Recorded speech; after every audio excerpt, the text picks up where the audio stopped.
اللہ، جس بات کی وجہ سے میں پریشان ہوں، تجھے تیری رحمت کا واسطہ اس کے لیے کوئی غیب سے وسیلہ پیدا کر دے، آمین۔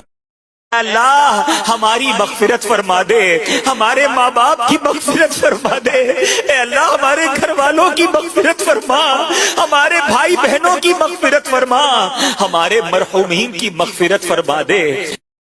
جب جمعے کی اذان پکاری جائے تو اس کے بعد پھر آپ کاروبار نہیں کر سکتے، پھر کاروبار کرنا حرام ہو جاتا ہے آپ کو۔ وازار البیع، پھر خرید و فروخت چھوڑ دو، پھر تم چل پڑو اللہ کے ذکر کی طرف، پھر تمہارے اوپر لازم ہے کہ تم ذکر کی طرف چل پڑو۔ تو اس لیے اس سہولت سے ہمیں فائدہ حاصل کرنا چاہیے کہ اگر ہم خطبہ پہلا چھوڑتے ہیں اور دوسری اذان یہ اذان ہے جس کے بعد کاروبار کرنا حرام ہے، اذان ثانی ہے، یہ سہولت کے لیے پہلا وقت اجمیوں کے لیے ہے تاکہ جو ہے وہ اردو میں یا اپنی زبان میں اجمی زبان میں بھی کچھ کلام سن سکے۔